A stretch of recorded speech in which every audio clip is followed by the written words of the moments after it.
Bonjour à tous, le Rav Leibel Groner raconte, c'était environ 1952, il était un élève à la yeshiva et il est rentré dans le secrétariat et il a entendu le Rav Nissan Mindel qui est en train de parler au téléphone. À cette époque, le Rabbi rentrait de temps en temps dans le bureau, que ce soit donc pour amener des lettres, pour envoyer, ou que ce soit prendre donc des choses qui sont arrivées par la poste, et le Rabbi rentrait pendant que Rav Nissan Mindel était en train de parler au téléphone. Le Rabbi a demandé à Rav Nissan Mindel de s'interrompre et de lui demander de quoi s'agit-il. Et le Rav Nissan Mindel lui a dit, il s'agit d'une femme qui a demandé une bénédiction pour la santé de son mari qui est dans un état critique et que le médecin ne donne pas beaucoup d'espoir. Et le Rabbi a dit que la femme commence à allumer les bougies de Shabbat. Et la femme est en train de dire à Rav Nissan Mindel qu'elle ne comprend pas quel rapport. Elle a demandé une bénédiction au Rabbi. Et le Rabbi lui dit d'allumer les bougies de Shabbat. Alors Rav Nissan, il lui a dit que si le Rabbi dit, eh bien c'est comme ça qu'il faut faire.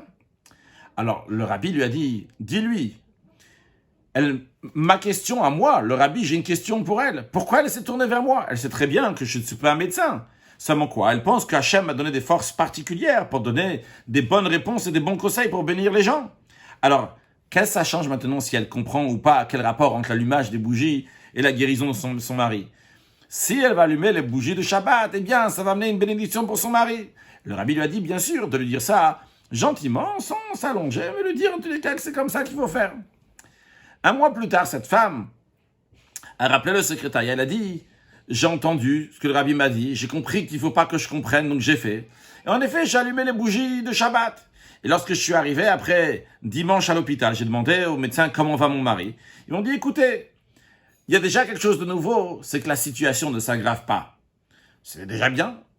Vendredi suivant, la femme dit, j'ai allumé encore une fois les bougies. Quand je suis venu dimanche, les médecins ont dit que ça s'est un peu arrangé. Quand je suis venu le troisième dimanche, après avoir allumé les bougies le vendredi soir, les médecins ont dit que mon mari n'est plus en danger maintenant et qu'il va guérir très prochainement. Alors, la conclusion de cela, c'est quand on a la émouna dans les paroles du Rabbi, eh bien, il faut écouter ce que le Rabbi dit. C'est bien d'avoir la émouna, on croit au Rabbi, etc. Mais tachlis, le Rabbi, il demande des choses.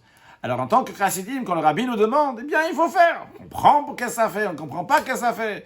Mais quand le Rabbi dit, on fait, on croit au Rabbi, eh bien, on fait, on agit concrètement. Et on fait tout pour amener Mashiach now.